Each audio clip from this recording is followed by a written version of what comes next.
আমার ছেলে আমাকে তার এক্স গার্লফ্রেন্ডের সাথে তুলনা করেছে। ছেলে তার পুরনো গার্লফ্রেন্ডের ছবি দেখাচ্ছিল। হঠাৎ আমার দিকে তাকিয়ে বলল, মা, তুমি রিয়ার চেয়ে অনেক সুন্দর। আমি অবাক হয়ে বললাম, কি বলছিস? সে আমার কাছে এসে বলল, সত্যিই মা। রিয়া তোর তুলনায় কিছুই না। আমার বুঝতে অসুবিধা হল। সে ছবিটা আমার সামনে ধরে বলল, দেখো, ওর ফিগার তোর মতো না। আমি লজ্জায় মুখ ফিরিয়ে নিলাম। সে আমার মুখ ঘুরিয়ে বলল, লজ্জা পাবার কিছু নেই। তুমি বেস্ট। আমার গলা শুকিয়ে গেল। সে আরও বলল, আমি রিয়াকে ভালোবাসতাম, কিন্তু তোমাকে দেখার পর বুঝলাম সে কিছুই না। আমি কাঁপতে কাঁপতে বললাম, এভাবে তুলনা করিস না। কিন্তু সে আমার হাত ধরে বলল, মা, আমি তোমাকে ভালোবাসি রিয়ার চেয়ে 1000 গুণ বেশি। আমার চোখ জ্বলে ভরে গেল। সে আমার চোখের দিকে তাকিয়ে বলল, তোর এই চোখ রিয়ার চোখের চেয়ে অনেক গভীর। আমি তার হাত সরিয়ে দিতে চাইলে সে আরও চেপে ধরল। মা, আমি রিয়ার সাথে ব্রেকআপ করেছি। তোর জন্য আমার মাথা ঘুরে গেল। সে আমার কাঁধে মাথা রেখে বলল, আমি বুঝেছি আমার জীবনে যে মেয়েটা দরকার সে তুমি। আমি প্রতিবাদ করতে গেলে সে আমার ঠোঁটে আঙুল রাখল। মা, রিয়ার সাথে যা করতাম তোর সাথে তার চেয়ে ভালো করব। আমার পুরো শরীর কাঁপতে লাগল। সে আমার কপালে চুমু দিয়ে বলল, মা, তুমি আমার ফাইনাল চয়েস। এই গল্পটি সম্পূর্ণ শুনলে আপনাদের পানি অটোমেটিক বের হয়ে যাবে, সো যত দ্রুত সম্ভব হাতের কাছে টিস্যু নিয়ে বসে পড়ুন। বিছানার চাদর যেন নষ্ট না হয় সেটা সম্পূর্ণ খেয়াল রাখার অনুরোধ জানিয়ে গল্পটি এখন শুরু করব। তার আগে সর্বশেষ অনুরোধ, দয়া করে এমন পানি বের করার গল্প নিয়মিত শুনতে আমাদের চ্যানেলটি সকলেই সাবস্ক্রাইব করুন। ধন্যবাদ। হ্যালো বন্ধুরা, আমার নাম মাধবী রায়। আমার বয়স 42 বছর। আমার স্বামীর নাম রাজেশ রায়, বয়স 45 বছর। আমাদের 2 সন্তান, আর্জুন আর রিমা। আর্জুন 19 বছর বয়সী, কলেজে পড়ে। রিমা 13 বছর বয়সী, স্কুলে যায়। গত মঙ্গলবার সকালের কথা। আমি ঢাকার বাসায় একা ছিলাম। রাজেশ অফিসে গেছে, রিমা স্কুলে। আর্জুন কলেজ থেকে ফিরে এসে সরাসরি তার রুমে গেল। আমি ভাত রান্না করছিলাম। হঠাৎ আর্জুন এসে বলল, মা, তুমি একটু এদিকে এসো তো। আমি গেলাম, দেখি সে তার ল্যাপটপে কিছু দেখছে। কি ব্যাপার জিজ্ঞেস করতেই সে একটা ছবি দেখাল। এই দেখো, আমার এক্স গার্লফ্রেন্ড রিয়ার ছবি। আমি ছবিটা দেখে বললাম, বেশ সুন্দর তো মেয়েটা। কেন ব্রেকআপ করলি? আর্জুন একটু চুপ করে থেকে বলল, মা, তুমি রিয়ার চেয়ে 1000 গুণ সুন্দর। আমি অবাক হয়ে বললাম, কি বলছিস তুই? ছেলে মেয়ের সাথে মায়ের তুলনা হয় নাকি? কিন্তু আর্জুন থামল না। সে বলতে থাকল, না মা, সত্যি কথা বলছি। তোমার ফিগার, তোমার চেহারা, তোমার চোখ, সব কিছুই রিয়ার চেয়ে অনেক ভালো। আমার মুখ লাল হয়ে গেল। এসব কি বলছিস তুই? লজ্জা করে না? আমি বললাম। আর্জুন আমার কাছে আরও এগিয়ে এসে বলল, মা, লজ্জার কিছু নেই। আমি রিয়াকে ভালোবাসতাম, কিন্তু এখন বুঝতে পারছি তুমিই সবচেয়ে পারফেক্ট। আমার হৃদয় দ্রুত স্পন্দিত হতে লাগল। আর্জুন, তুই কি বলছিস? আমি তোর মা। আমি কাঁপা গলায় বললাম। সে আমার হাত ধরে বলল, মা, আমি জানি তুমি আমার মা। কিন্তু তুমি একজন সুন্দর নারীও তো। আমি তার হাত সরিয়ে দিতে চাইলাম, কিন্তু সে আরও শক্ত করে ধরল। মা, আমি রিয়ার সাথে ব্রেকআপ করেছি। কেন? আমি জিজ্ঞেস করলাম। কারণ তোর জন্য, মা, আর্জুন বলল। আমার মাথা ঘুরতে লাগল। তুমি আমার জীবনে যে জায়গাটা দখল করে আছো, রিয়া সেখানে পৌঁছাতে পারবে না কখনো। আমি কাঁপতে কাঁপতে বললাম, আর্জুন, এসব কি বলছিস? তুই আমার ছেলে। সে আমার চোখের দিকে তাকিয়ে বলল, মা, তোর এই চোখ রিয়ার চোখের চেয়ে অনেক গভীর। আমি যখন তোকে দেখি আমার মন ভরে যায়। এরপর যা ঘটল সেটা আমার জীবনের সবচেয়ে অদ্ভুত মুহূর্ত। আর্জুন হঠাৎ করে আমার কাঁধে মাথা রাখল। মা, আমি বুঝেছি আমার জীবনে যে মেয়েটা দরকার সে তুমি। আমি প্রতিবাদ করতে গেলে সে আমার ঠোঁটে আঙুল রাখল। মা, রিয়ার সাথে যা করতাম তোর সাথে তার চেয়ে ভালো করব। আমার পুরো শরীর কাঁপতে লাগল।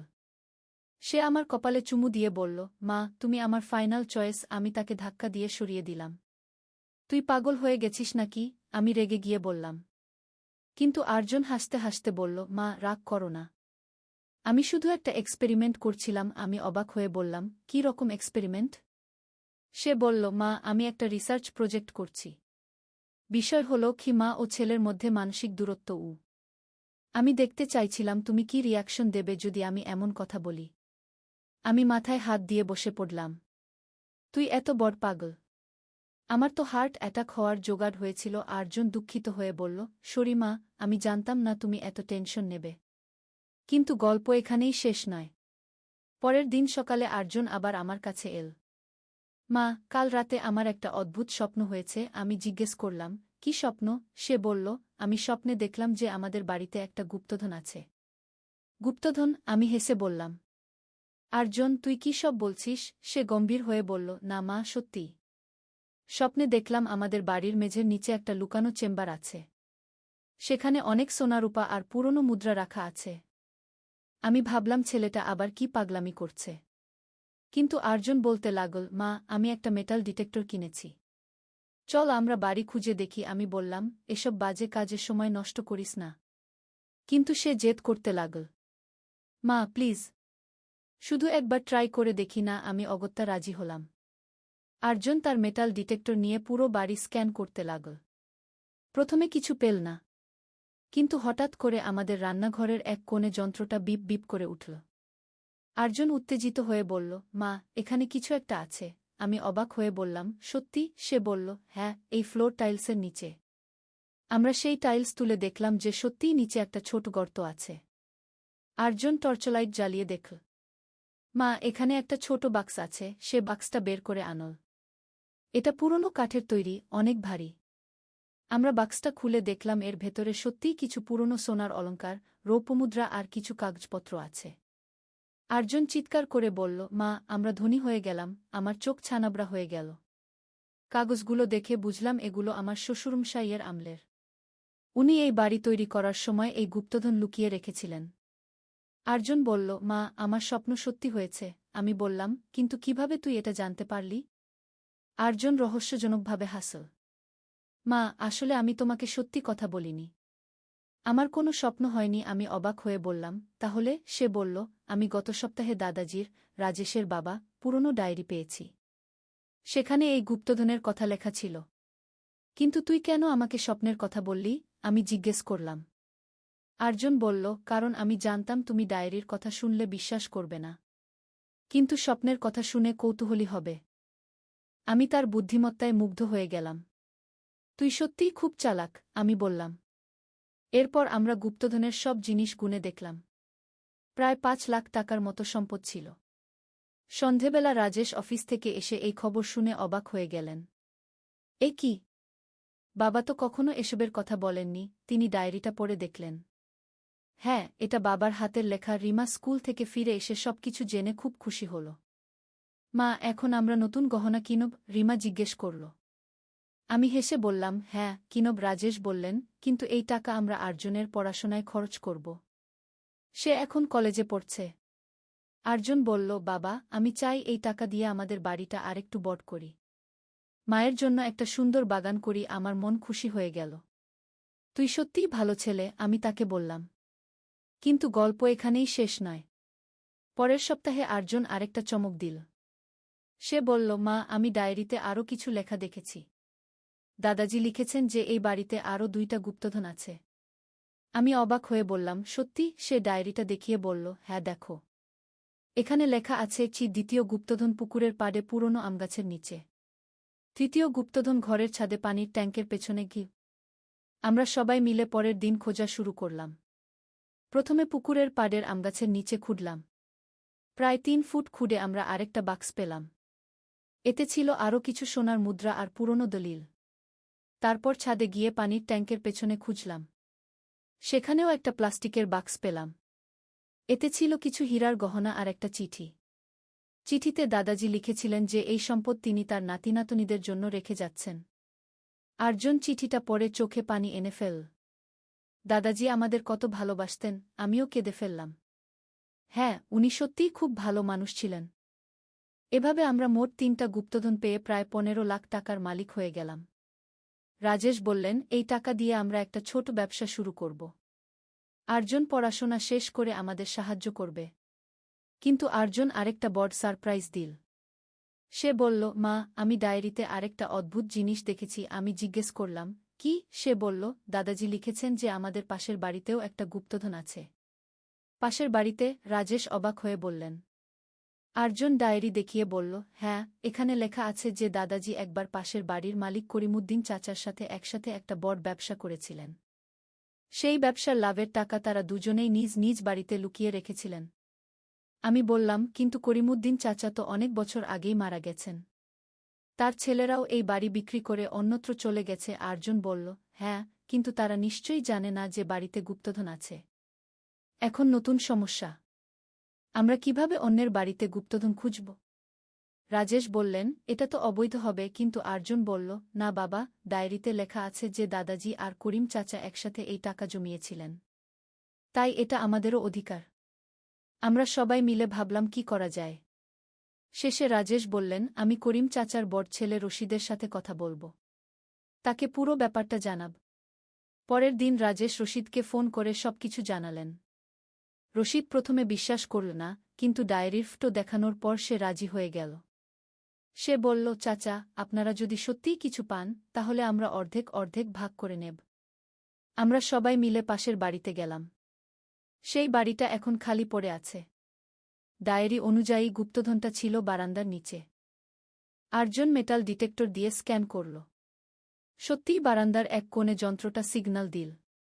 আমরা সেখানে খুঁড়ে একটা বট কলসি পেলাম। কলসির ভেতরে ছিল প্রচুর সোনার মুদ্রা আর গহনা। রশিদ অবাক হয়ে বলল, আমার বাবা আমাদের কখনো এসবের কথা বলেননি। আমরা সবকিছু গুনে দেখলাম। প্রায় 20 লাখ টাকার মতো সম্পদ ছিল। আমরা কথা অনুযায়ী অর্ধেক অর্ধেক ভাগ করে নিলাম। এভাবে আমাদের পরিবার আরও 10 লাখ টাকা পেয়ে গেল। আর্জুন বলল, মা, এখন আমরা সত্যিই ধনী হয়ে গেছি। আমি হেসে বললাম, হ্যাঁ, কিন্তু টাকাই সব না। আসল সম্পদ হল পরিবার। রাজেশ বললেন, মাধবী ঠিক কথা বলেছে। এই টাকা দিয়ে আমরা আমাদের জীবনযাত্রার মান উন্নত করব, কিন্তু বিলাসিতায় মজে যাব না। কিন্তু আর্জুনের কৌতূহল এখানেই শেষ হল না। সে ডায়েরিটা আরও মন দিয়ে পড়তে লাগল। একদিন সকালে সে আমার কাছে এসে বলল, মা, আমি ডায়েরিতে একটা মানচিত্র দেখেছি। মানচিত্র? আমি অবাক হয়ে বললাম। সে ডায়েরির একটা পাতা দেখিয়ে বলল, হ্যাঁ দেখো, এখানে দাদাজি আমাদের এলাকার একটা ম্যাপ এঁকেছেন। আর এই ক্রস চিহ্ন দিয়ে কিছু জায়গা মার্ক করেছেন। আমি মানচিত্রটা দেখলাম। সত্যিই দাদাজি আমাদের পুরো এলাকার একটা মানচিত্র এঁকেছিলেন। তাতে 5-6টা জায়গায় ক্রস চিহ্ন দেওয়া ছিল। রাজেশ এসে মানচিত্রটা দেখে বললেন, এগুলো নিশ্চয়ই আরও গুপ্তধনের জায়গা। আর্জুন উত্তেজিত হয়ে বলল, বাবা, চল আমরা সব জায়গা খুঁজে দেখি। কিন্তু এবার সমস্যা হল, এই জায়গাগুলো সব আলাদা আলাদা মানুষের জমিতে। আমি বললাম, আমরা তো অন্যদের জমিতে খুঁড়তে পারি না। আর্জুন বলল, মা, আমার একটা পরিকল্পনা আছে। আমরা সবার সাথে কথা বলে তাদের অংশীদার বানিয়ে নেব। যে যার জমিতে গুপ্তধন পাবে আমরা অর্ধেক নেব আর তারা অর্ধেক নেবে। এই পরিকল্পনা ভালো লাগল আমাদের। পরের কয়েকদিন আমরা এলাকার সবার সাথে কথা বললাম। প্রথমে কেউ বিশ্বাস করল না, কিন্তু আমরা যখন আমাদের পাওয়া গুপ্তধনের কথা বললাম তখন সবাই রাজি হয়ে গেল। প্রথমে আমরা আমাদের পাশের করিম আলীর বাগানে খুঁজলাম।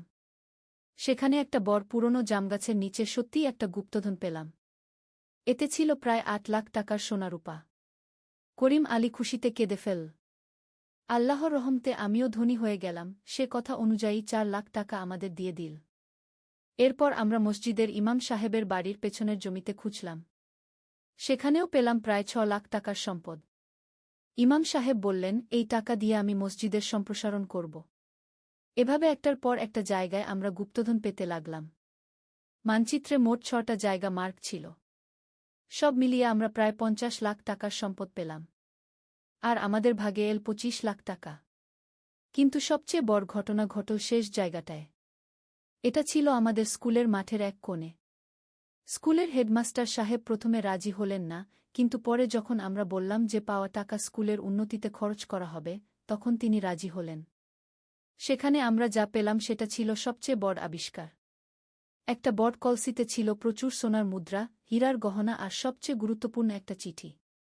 চিঠিতে দাদাজি লিখেছিলেন তার পুরো জীবনের কাহিনী। তিনি একজন বড় ব্যবসায়ী ছিলেন। ব্রিটিশ আমলে তিনি অনেক টাকা কামিয়েছিলেন। কিন্তু দেশ ভাগের সময় তিনি সব টাকা এখানে সেখানে লুকিয়ে রেখেছিলেন। চিঠির শেষে তিনি লিখেছিলেন, আমি জানি না আমার নাতিনাতনীরা এই সম্পদ পাবে কিনা। কিন্তু যদি পায় তাহলে এই টাকা দিয়ে যেন তারা দেশের উন্নতিতে কাজ করে। আর্জুন চিঠিটা পড়ে বলল, মা, দাদাজির ইচ্ছা আমাদের পূরণ করতে হবে। আমি তার কথায় গর্ব অনুভব করলাম। এত বড় সম্পদ পেয়েও সে দাদাজির কথা মনে রেখেছে। আমরা স্কুলের জন্য 10 লাখ টাকা দিয়ে দিলাম। এই টাকা দিয়ে স্কুলে নতুন ক্লাসরুম, লাইব্রেরি আর কম্পিউটার ল্যাব তৈরি হল।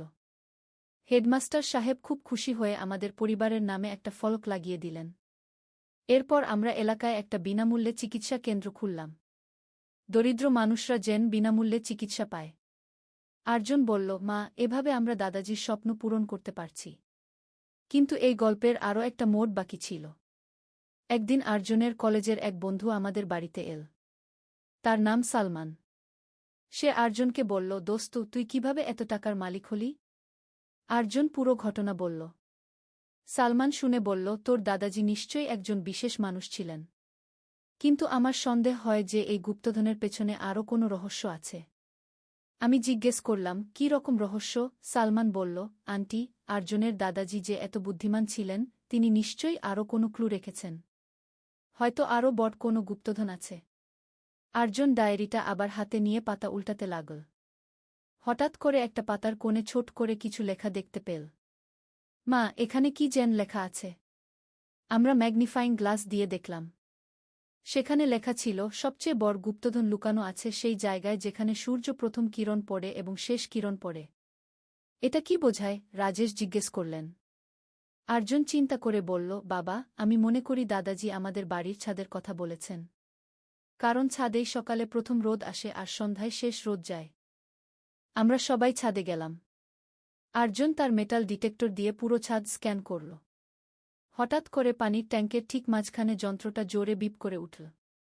এখানে কিছু আছে, আরজন চিৎকার করে বলল। কিন্তু সমস্যা হল, পানির ট্যাঙ্ক সরানো অনেক কঠিন কাজ। রাজেশ বললেন, আমাদের কিছু মানুষের সাহায্য লাগবে। আমরা এলাকার কয়েকজন মানুষকে ডাকলাম। সবাই মিলে পানির ট্যাঙ্ক সরিয়ে ফেললাম। নিচে দেখলাম একটা বড় গর্ত।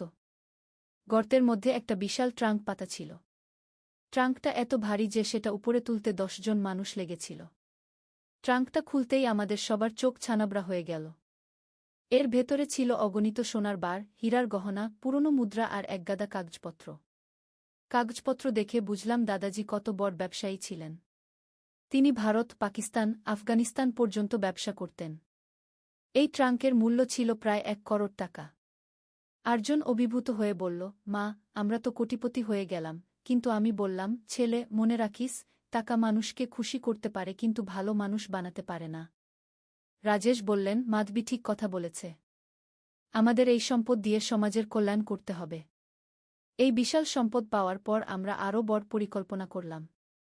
আমাদের এলাকায় একটা বড় হাসপাতাল তৈরি করলাম। গরিব মানুষদের জন্য বিনামূল্যে চিকিৎসার ব্যবস্থা করলাম। এছাড়াও একটা কারিগরি প্রশিক্ষণ কেন্দ্র খুললাম যেখানে বেকার যুবকরা বিভিন্ন কাজ শিখতে পারে। আরজন বলল, মা, দাদাজি যদি দেখতেন আমরা তার টাকা দিয়ে কত ভালো কাজ করছি। কিন্তু সবচেয়ে বড় সারপ্রাইজটা আসল 1 মাস পরে। একদিন আমাদের বাড়িতে একজন বৃদ্ধ লোক এল। তিনি বললেন, আমি করিমুদ্দিনের ছোট ভাই আব্দুর রশিদ। আমি লন্ডন থেকে এসেছি। আমরা তাকে বসতে দিয়ে চা খাওয়ালাম। তিনি বললেন, আমি শুনেছি আপনারা আমার বড় ভাইয়ের লুকানো সম্পদ খুঁজে পেয়েছেন। আমরা সব কিছু বললাম। তিনি খুব খুশি হয়ে বললেন, আসলে আমার কাছেও আমার বড় ভাইয়ের একটা চিঠি আছে। সেখানে আপনাদের দাদাজির ব্যাপারে লেখা আছে। তিনি চিঠিটা দেখিয়ে বললেন, এখানে লেখা আছে যে আপনাদের দাদাজি আর আমার বড় ভাই মিলে একটা বড় ট্রেজার হান্ট গেম বানিয়েছিলেন। তারা চেয়েছিলেন তাদের নাতিনাতনীরা যেন এই গেমটা খেলে তাদের বুদ্ধিমত্তা প্রমাণ করে। আমরা অবাক হয়ে গেলাম। মানে? আরজন জিজ্ঞেস করল। আব্দুর রশিদ চাচা বললেন, মানে হল, আপনারা এই ট্রেজার হান্টে জিতেছেন। এখন আপনারা সব সম্পদের প্রকৃত মালিক। এভাবে আমাদের গল্পের একটা সুন্দর সমাপতি হল। আমরা শুধু ধনী হইনি, বরং আমাদের পূর্বপুরুষদের স্বপ্ন পূরণ করার সুযোগ পেয়েছি। আরজন এখন আর সেই পাগলামি করে না। সে একজন দায়িত্বশীল ছেলে হয়ে উঠেছে। রিমাও এখন পড়াশোনায় মন দিয়েছে। সে বলে, আমিও বড় হয়ে দাদাজির মতো সমাজের কাজ করব। রাজেশ তার চাকরি ছেড়ে দিয়ে এখন পুরো সময় আমাদের সমাজসেবা কার্যক্রমে মনোযোগ দেন। আর আমি এখনও সেই আগের মতোই ঘর সংসার সামলাই। তবে এখন আমার মনে একটা শান্তি আছে যে আমরা অন্যদের সেবা করতে পারছি। এই গল্পের শিক্ষা হল, জীবনে অনেক সময় অপ্রত্যাশিত ঘটনা ঘটে। কিন্তু সেই ঘটনাগুলোকে কিভাবে কাজে লাগাই সেটাই আসল কথা। আমরা সৌভাগ্যবান যে আমরা এই সম্পদ সঠিক কাজে ব্যবহার করতে পারছি। আর সবচেয়ে বড় কথা হল, পরিবারের ভালোবাসা আর একসাথে থাকাটাই সবচেয়ে বড় সম্পদ। যত টাকা পয়সায় আসুক না কেন পরিবারের বন্ধন যেন কখনো নষ্ট না হয়। আজ আর্জুন যখন আমাকে বলে, মা, আমি তোমাকে সবচেয়ে বেশি ভালোবাসি, তখন আমি জানি সে সত্যিকারের ভালোবাসার কথা বলছে। আর সেটাই আমাদের পরিবারের সবচেয়ে বড় গুপ্তধন। একদিন আলী সাহেব সোহেলের অফিসে এলেন। সোহেল তাকে দেখে অবাক হয়ে গেল। স্যার, আপনি এখানে? হ্যাঁ সোহেল, তোমার অফিস একবার দেখতে চাইলাম। খুব সুন্দর হয়েছে গু। আলী সাহেব পুরো অফিস ঘুরে দেখলেন, কর্মচারীদের সাথে কথা বললেন। তারপর সোহেলের রুমে এসে বসলেন। সোহেল, তুমি অনেক দূর এসেছ। মনে আছে 7 বছর আগে তুমি যখন আমার অফিসে প্রথম এসেছিলে চা বানানোর কাজ করতে? হ্যাঁ স্যার, সব মনে আছে ইউ। আমি গর্বিত যে আমি তোমাকে একটা সুযোগ দিয়েছিলাম, আর তুমি সেই সুযোগকে কাজে লাগিয়েছ। জানো সফলতার মূল সূত্র কি? কি স্যার? কঠোর পরিশ্রম, সততা আর হাল না ছাড়া। তোমার মধ্যে এই 3টা গুণই আছে গু। সোহেল চোখে জল নিয়ে বলল, আপনি না থাকলে আজ আমি এখানে পৌঁছাতে পারতাম না স্যার। না সোহেল, আমি শুধু একটা দরজা খুলে দিয়েছিলাম। ভেতরে ঢুকে পথ তৈরি করেছ তুমি নিজে গু। আলী সাহেব চলে যাওয়ার আগে বললেন, আমার একটা বড় প্রজেক্ট আছে, একটা 20 ফ্লোর বিজনেস টাওয়ার। আমি চাই তুমি এই প্রজেক্টে আমার সাথে পার্টনার হও। 50-50। রাজি? সোহেল অবাক হয়ে গেল। এত বড় প্রজেক্ট? স্যার, আমার কি যথেষ্ট সামর্থ্য আছে? আছে। আমি বিশ্বাস করি সোহেল রাজি হয়ে গেল। এটা তার জীবনের সবচেয়ে বড় প্রজেক্ট হবে। 50 অধ্যায়, বড় চ্যালেঞ্জ। 20 ফ্লোর বিজনেস টাওয়ারের কাজ শুরু হল। এটা সোহেলের জীবনের সবচেয়ে বড় চ্যালেঞ্জ। প্রজেক্টের বাজেট প্রায় 10 করোড় টাকা। সোহেলকে 5 করোড় টাকা ইনভেস্ট করতে হবে। সোহেল তার সব সঞ্চয়ে, ব্যাংক লোন আর কিছু ইনভেস্টর থেকে টাকা জোগাড় করল। এটা একটা বিশাল ঝুঁকি। যদি প্রজেক্ট ব্যর্থ হয়, সব শেষ। মিনা চিন্তিত ছিল। সোহেল, এত বড় ঝুঁকি নেওয়া ঠিক হবে? মিনা, জীবনে বড় কিছু করতে হলে ঝুঁকি নিতে হয়। আমি এই সুযোগ হাতছাড়া করতে চাই না গিয়ে। কিন্তু যদি কিছু ভুল হয়? ভুল হবে না। আমি আলী সাহেবের সাথে আছি। উনি আমাকে গাইড করবেন। প্রজেক্ট শুরু হল। প্রথম 6 মাস সব ভালোই চলছিল। কাজ সময়মতো হচ্ছে, বাজেট ঠিক আছে। কিন্তু 7 মাসের মাথায় একটা বড় সমস্যা দেখা দিল। একজন প্রধান ইনভেস্টর হঠাৎ তার টাকা ফেরত চাইলেন। তিনি অন্য একটা জরুরি কাজে টাকা লাগবে বলে জানালেন। 1 করোড় টাকা ফেরত দিতে হবে। সোহেল বিপদে পড়ে গেল। 1 করোড় টাকা এখন কোথায় পাবে? প্রজেক্টে সব টাকা ঢেলে দিয়েছে। সে আলী সাহেবের সাথে কথা বলল। আলী সাহেব বললেন, চিন্তা করো না, আমি ব্যবস্থা করছি। কিন্তু আলী সাহেবও বড় একটা প্রজেক্টে আটকে আছেন। তার হাতে লিকুইড ক্যাশ নেই। সোহেল অন্য ব্যাংক থেকে লোন নেওয়ার চেষ্টা করল। কিন্তু ব্যাংক বলল, ইতিমধ্যে তার অনেক লোন আছে, নতুন লোন দিতে পারবে না। সোহেল রাতে ঘুমাতে পারছিল না। খাওয়া দাওয়া বন্ধ করে দিয়েছিল। মিনা তাকে দেখে খুব চিন্তিত হয়ে গেল। সোহেল, প্লিজ নিজেকে এভাবে শেষ করে ফেলো না। কোনো একটা রাস্তা বের হবেই কি। কিন্তু সোহেল কোনো রাস্তা দেখতে পাচ্ছিল না। ইনভেস্টর 15 দিন সময় দিয়েছে। 15 দিনের মধ্যে টাকা ফেরত না দিলে তিনি আইনি ব্যবস্থা নেবেন। 10 দিন কেটে গেল। সোহেল কোনো সমাধান খুঁজে পেল না। সে প্রায় হাল ছেড়ে দিয়েছিল। 11 দিনের দিন একটা অপ্রত্যাশিত ঘটনা ঘটল। জাহিদ ভাই, সোহেলের পুরনো সহকর্মী, তার অফিসে এলেন। জাহিদ ভাই এখন একটা রিয়েল এস্টেট কোম্পানিতে সিনিয়র ম্যানেজার। সোহেল, আমি তোমার সমস্যার কথা শুনেছি গু। হ্যাঁ ভাই, আমি বিপদে পড়েছি আমি তোমাকে সাহায্য করতে চাই। আমার কিছু সঞ্চয় আছে, 5 লাখ টাকা। তুমি নাও। সোহেল চোখে জল নিয়ে বলল, ভাই, আমি কিছু বলার দরকার নেই। তুমি আমাকে অনেক কিছু শিখিয়েছ। তোমার কাছ থেকে পরিশ্রম আর সততা শিখেছি। এখন আমার পালা তোমাকে সাহায্য করার। জাহিদ ভাই চলে যাওয়ার পর আরও 2 জন এলো। একজন সোহেলের পুরনো ক্লায়েন্ট, আরেকজন তার কর্মচারী। 2 জন মিলে আরও 8 লাখ টাকা দিল। করিম মামা 20 লাখ টাকা ব্যবস্থা করলেন। তার কিছু বন্ধুদের কাছ থেকে ধার করে। মিনা তার সব গয়না বিক্রি করে 10 লাখ টাকা দিল। সবাই মিলে প্রায় 45 লাখ টাকা জোগাড় হল। বাকি 65 লাখ টাকা সোহেল তার অফিসের সব অ্যাসেট বিক্রি করে আর একটা প্রাইভেট ফিন্যান্স কোম্পানি থেকে উচ্চ সুদে লোন নিয়ে ব্যবস্থা করল। ঠিক 14 দিনের দিন সোহেল ইনভেস্টরকে 1 করোড় টাকা ফেরত দিল। ইনভেস্টর টাকা নিয়ে চলে গেলেন। সোহেল তার অফিসে ফিরে এসে চেয়ারে বসে কাঁদল। এত চাপ, এত টেনশন, সব যেন একসাথে বের হয়ে এল। মিনা এসে তাকে জড়িয়ে ধরল। আমরা পেরেছি সোহেল, আমরা পেরেছি গু। ষোড়শ অধ্যায়, পুনরুদ্ধার। এই ঘটনার পর সোহেল আরও সাবধান হয়ে গেল। সে বুঝল ব্যবসায় শুধু সাহস নয়, বুদ্ধিও লাগে। ঝুঁকি নিতে হয়, কিন্তু হিসাব করে। প্রজেক্ট চলতে থাকল। এবার সোহেল আরও সতর্কতার সাথে সবকিছু পরিচালনা করল। প্রতিটা খরচ হিসাব করল, প্রতিটা সিদ্ধান্ত ভেবেচিন্তে নিল। আরও 1 বছর পর 20 ফ্লোর বিজনেস টাওয়ার সম্পন্ন হল। চমৎকার বিল্ডিং, শহরের অন্যতম সুন্দর ভবন। বিল্ডিংয়ের উদ্বোধন অনুষ্ঠানে শহরের মেয়র এলেন। অনেক ব্যবসায়ী, সাংবাদিক এল। সোহেলের নাম পত্রিকায় ছাপা হল। স্বপ্নের শহরে এক তরুণ উদ্যোক্তার সফলতার গল্পও। প্রজেক্ট থেকে সোহেলের লাভ হল প্রায় 2 করোড় টাকা। এই টাকা দিয়ে সে সব ঋণ শোধ করল। জাহিদ ভাইয়ের টাকা ফেরত দিল। করিম মামার ঋণ শোধ করল। যারা সাহায্য করেছিল সবাইকে টাকা ফেরত দিল। মিনার জন্য নতুন গয়না কিনল, আরও সুন্দর। তার মাকে গ্রামে একটা নতুন পাকা বাড়ি বানিয়ে দিল। মা কাঁদতে কাঁদতে বললেন, তোর বাবা বেঁচে থাকলে কত খুশি হতো। তুই আমার সব স্বপ্ন পূরণ করেছিস। সোহেল নিজেদের জন্য একটা ফ্ল্যাট কিনল। 4 রুমের ফ্ল্যাট, সমুদ্রের কাছে। এখন আর ভাড়া বাড়িতে থাকতে হয় না। সপ্তদশ অধ্যায়, প্রতিদান। সোহেল এখন একজন প্রতিষ্ঠিত উদ্যোক্তা। কিন্তু সে তার শেখ ভোলেনি। যে গ্রাম থেকে সে এসেছে, যারা তাকে সাহায্য করেছে, কাউকেই ভোলেনি। সে তার গ্রামে একটা স্কুল বানিয়ে দিল। সোহেল ফাউন্ডেশন স্কুল কো গরিব ছেলেমেয়েরা ফ্রিতে পড়তে পারবে। ভালো শিক্ষক নিয়োগ দিল। ভালো পড়াশোনার ব্যবস্থা করল। শহরে একটা ফ্রি মেডিকেল ক্লিনিক খুলল। গরিব মানুষরা ফ্রিতে চিকিৎসা পাবে।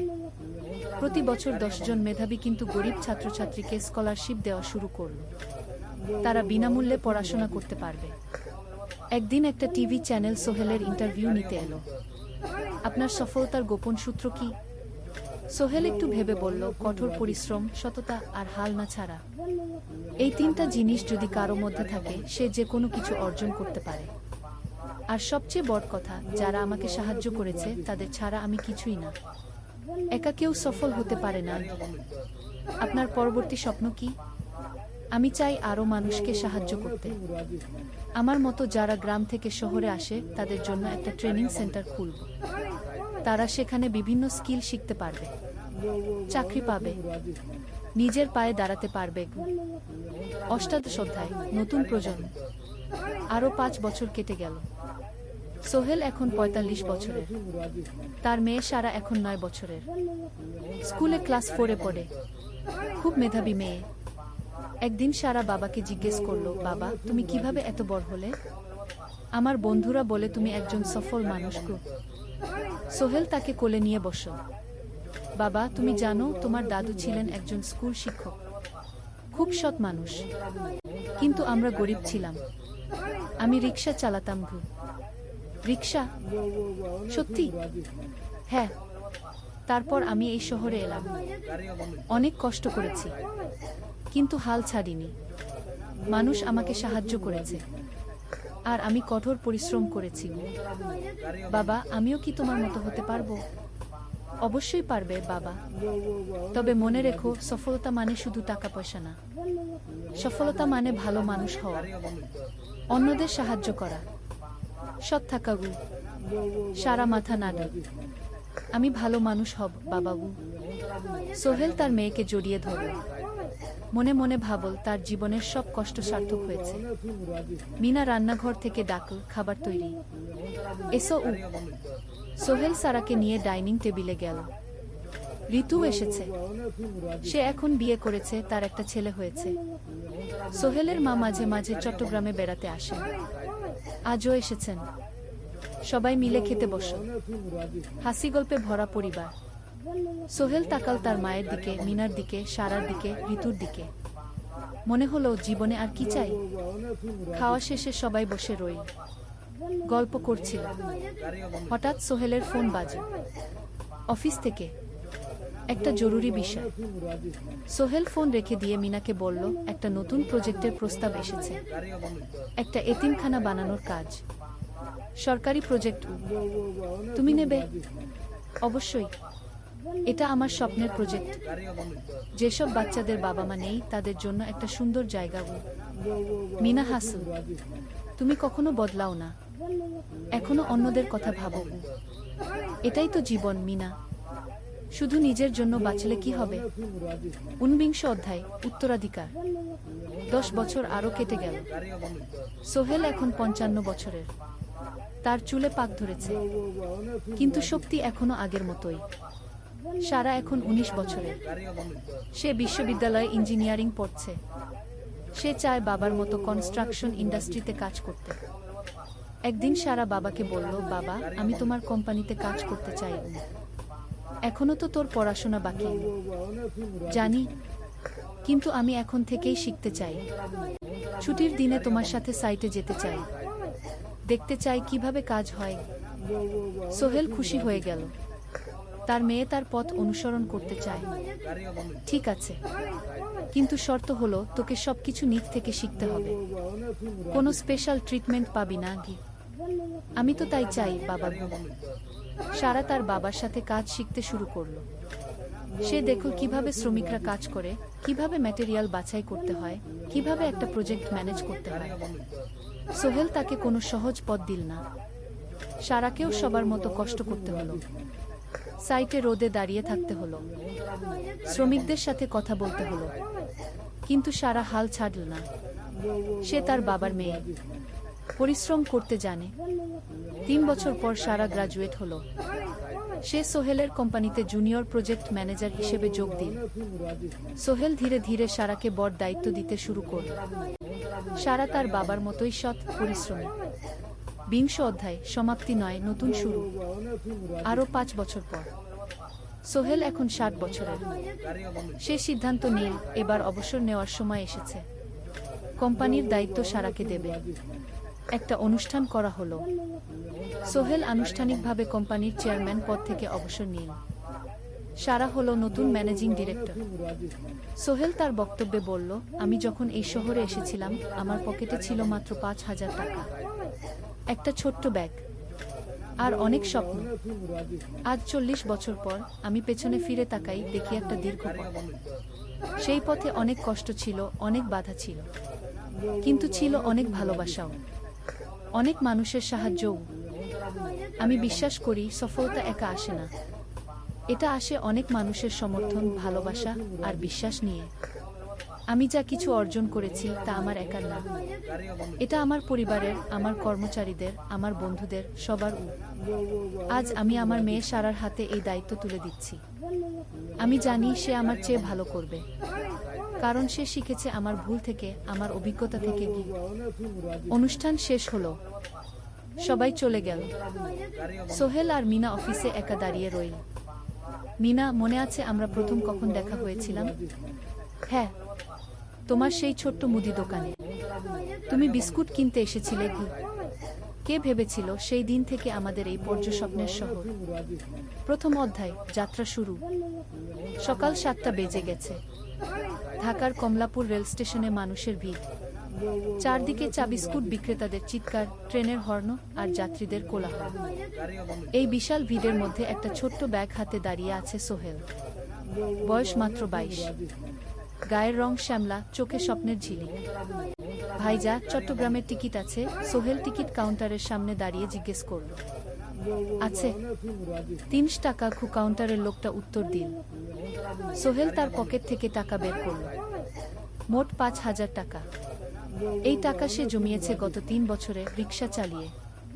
তার স্বপ্ন ছিল চট্টগ্রাম গিয়ে একটা ভালো চাকরি পাওয়া। গ্রামে আর থাকতে চায় না সে। বাবা মারা গেছেন 10 বছর আগে। মা আর ছোট বোন ঋতুকে নিয়ে সংসার চালাচ্ছিল রিক্সা চালিয়ে। কিন্তু এভাবে তো আর সারা জীবন চলবে না। টিকিট কেটে সোহেল প্ল্যাটফর্মে এলো। ট্রেন ছাড়বে আর মাত্র 15 মিনিট পরে। সে একটা বেঞ্চে বসে পড়ল, ব্যাগটা বুকের কাছে চেপে ধরল। এই ব্যাগে আছে তার সব সম্পদ, কিছু কাপড়, একটা ছোট্ট ফটো ফ্রেমে বাবা মায়ের ছবি, আর কিছু টাকা। কোথায় যাচ্ছেন? পাশে বসা একজন বয়স্ক মানুষ জিজ্ঞেস করলেন। চট্টগ্রাম কাকা। চাকরি খুঁজতে যাচ্ছি কি? সোহেল বিনয়ের সাথে উত্তর দিল। ভালো, তবে শহরে সাবধানে থাকবেন। শহর মানে অনেক সুযোগ, কিন্তু অনেক ফাঁদও আছে, বয়স্ক লোকটা বললেন। সোহেল মাথা নাড়ল। সে জানে শহরের জীবন সহজ না, কিন্তু তার কোনো বিকল্প নেই। গ্রামে রিক্সা চালিয়ে মাসে ৩,৫০০ টাকা আয় হতো। তার মধ্যে সংসার চালাতে হতো, বোনের স্কুলের খরচ দিতে হতো, মায়ের ওষুধের খরচ দিতে হতো। কিছুই বাঁচত না। আর এই জীবন থেকে বেরোনোর একটাই পথ, শহরে গিয়ে ভালো কাজ খুঁজে নেওয়া। সোহেল মনে মনে ভাবল তার বাবার কথা। বাবা ছিলেন একজন স্কুল শিক্ষক, খুব সৎ মানুষ ছিলেন। সবসময় বলতেন, সোহেল, তুই লেখাপড়া শিখে বড় মানুষ হবি। আমাদের পরিবারে আর কেউ বড় চাকরি করে না, তুই করবি কি? কিন্তু বাবা যখন মারা গেলেন, তখন সোহেল মাত্র এসএসসি পরীক্ষা দিয়েছে। ফলাফল ভালো হয়েছিল, জিপিএ অর্ধচতুর। কিন্তু বাবার মৃত্যুর পর আর পড়া হলো না। পরিবারের দায়িত্ব নিতে হলো। ট্রেন ছাড়ল। সোহেল জানালার পাশে বসে বাইরে তাকাল। ধানক্ষেত, নদী, ছোট ছোট গ্রাম, সব পেছনে ফেলে ট্রেন এগিয়ে চল। সোহেলের মনে হলো সে যেন তার পুরনো জীবনটাকেও পেছনে ফেলে আসছে। ট্রেনে একজন হকার এসে চা বিক্রি করছে। সোহেল একটা চা কিনো, 10 টাকা। চা খেতে খেতে সে ভাবছিল, চট্টগ্রাম পৌঁছে কি হবে? করিম মামা তাকে সাহায্য করবেন তো? চাকরি পাওয়া যাবে তো? করিম মামা আসলে সোহেলের খুব দূর সম্পর্কের মামা। সোহেলের দাদির বোনের ছেলে। অনেক বছর আগে গ্রাম ছেড়ে চট্টগ্রামে চলে গিয়েছিলেন। সেখানে একটা কনস্ট্রাকশন কোম্পানিতে কাজ করেন। বছরে একবার দুবার গ্রামে আসতেন। গত বছর যখন এসেছিলেন, তখন সোহেলের মাকে বলেছিলেন, সোহেলকে চট্টগ্রাম পাঠান, আমি একটা কাজের ব্যবস্থা করে দেব। সেই কথাতেই ভরসা করে সোহেল আজ এই যাত্রা। দ্বিতীয় অধ্যায়, নতুন শহর। চট্টগ্রাম পৌঁছাতে প্রায় 6 ঘন্টা লেগে গেল। দুপুর 1টা বাজে। সোহেল স্টেশন থেকে বের হয়ে শহরের রাস্তায় দাঁড়াল। কি বিশাল শহর! এত গাড়ি, এত মানুষ। চারদিকে উঁচু উঁচু বিল্ডিং, দোকানপাট, মানুষের ভিড়। সোহেল কিছুক্ষণ দাঁড়িয়ে থাকল, সব কিছু দেখতে দেখতে। তার মনে হচ্ছিল সে যেন অন্য কোনো পৃথিবীতে এসে পড়েছে। তার পকেটে একটা ছোট্ট কাগজ আছে। সেখানে লেখা একটা ঠিকানা, করিম মিয়া, বাড়ি নং 23, রোড নং 5, আগ্রাবাদ, চট্টগ্রামকে। সোহেল একটা রিক্সা ডাকল। কত নেবেন আগ্রাবাদ যেতে? 50 টাকা গো। সোহেল রিক্সায় উঠল। রাস্তার দুধারে দোকান, মার্কেট, অফিস, সবকিছু দেখতে দেখতে সে অবাক হয়ে গেল। এত বড় শহর, এত কিছু। গ্রামের সেই ছোট্ট বাজারের সাথে কোনো তুলনাই হয় না। প্রায় আধা ঘন্টা পর রিক্সা একটা পুরনো বাড়ির সামনে থামল। 3 তলা বাড়ি, কিন্তু রং উঠে গেছে। সিঁড়ি দিয়ে উঠে 3য় তলায় করিম মামার ফ্ল্যাটে নক করল। দরজা খুলল এক মধ্যবয়সী মহিলা। কে? আসসালামু আলাইকুম আপা, আমি সোহেল, নোয়াখালীর গ্রাম থেকে এসেছি। করিম মামা বাড়িতে আছেন? মহিলা তাকে মাথা থেকে পা পর্যন্ত দেখল। করিম তো অফিসে গেছে। তুমি কে? কোথা থেকে এসেছো? সোহেল সব খুলে বলল। মহিলা তাকে ভেতরে ঢুকতে দিল। বসো। করিম সন্ধ্যায় ফিরবে গু। ফ্ল্যাটটা ছোট, 2টো রুম, একটা ছোট্ট রান্নাঘর আর একটা বাথরুম। কিন্তু সোহেলের কাছে খুব সুন্দর লাগল। গ্রামের সেই টিনের ঘরের চেয়ে তো অনেক ভালো। মহিলা তার নাম জানাল, সালমা, করিম মামার স্ত্রী। তাদের 2টো ছেলে, একজন ক্লাস 8-এ পড়ে, আরেকজন ক্লাস 5-এ। খেয়েছো? সালমা আপা জিজ্ঞেস করল। না আপা গু। অপেক্ষা করো, ভাত আছে, মাছ আছে, খাও। সোহেল প্রথমে রাজি হতে চাইল না, কিন্তু খুব খিদে পেয়েছিল। সকাল থেকে শুধু একটা চা আর বিস্কুট খেয়েছে। খাওয়া দাওয়ার পর সোহেল বসে রইল। সালমা আপা তাকে গল্প করতে লাগল। তোমার মা কেমন আছেন? তোমার বোন? ভালো আছে আপা। মার একটু গেটে বাত আছে। ওষুধ খাচ্ছেন। বোন স্কুলে পড়ে। তুমি কি করতে চাও এখানে? চাকরি খুঁজছি আপা। যে কোনো কাজ করব। বাসায় মা আর বোনকে টাকা পাঠাতে হবে। সালমা আপা মাথা নাড়ল। করিম তোমার জন্য কিছু একটা করবে। সে ভালো মানুষ। সারাদিন অপেক্ষা করু সোহেল। সন্ধ্যা ছটায় করিম মামা ফিরলেন। 50-এর কাছাকাছি বয়স, কালো রঙের প্যান্ট শার্ট পরা, হাতে একটা ব্যাগ। আরে সোহেল, কবে এলি? করিম মামা খুশি হয়ে বললেন। আজ সকালে মামা। করিম মামা তাকে জড়িয়ে ধরলেন। অনেকদিন পর দেখলাম। কেমন আছিস? ভালো আছি মামা গি। ভালো করেছিস এসে। এখানে অনেক সুযোগ আছে। তোর জন্য একটা কাজের ব্যবস্থা করে দেব। তবে প্রথমে কয়েকদিন এখানে থাক। শহরটা একটু চিনে নে। তারপর কাজে যোগ দিবি। সোহেলের মনে আসার আলো জ্বল। সে ভাবল হয়তো তার ভাগ্য এবার পাল্টাবে। তৃতীয় অধ্যায়, প্রথম চাকরি। এক সপ্তাহ পরে করিম মামা সোহেলকে তার কোম্পানিতে নিয়ে গেলেন। কোম্পানির নাম আলামিন কনস্ট্রাকশন। অফিসটা শহরের কেন্দ্রে 5 তলা একটা বিল্ডিংয়ের দোতলায়। মালিক আলী সাহেব। 50-এর কাছাকাছি বয়স, মোটা চেহারা, চোখে সোনার ফ্রেমের চশমা। বড়লোক মানুষ, কিন্তু খুব কড়া। এই ছেলেটাকে কি কাজে লাগাবেন? আলী সাহেব করিম মামাকে জিজ্ঞেস করলেন। স্যার, ও আমার আত্মীয়। গ্রাম থেকে এসেছে। খুব পরিশ্রমী। যে কোনো কাজে লাগাতে পারেন। আলী সাহেব সোহেলের দিকে তাকালেন। তুমি কি পড়েছ? Sir, SSC pass. জিপিএ অর্ধচতু। ভালো। কম্পিউটার চালাতে পারো? না স্যার, পারি না। কিন্তু শিখতে চাই। আলী সাহেব একটু ভাবলেন। ঠিক আছে, তোমাকে অফিসের কাজে রাখব।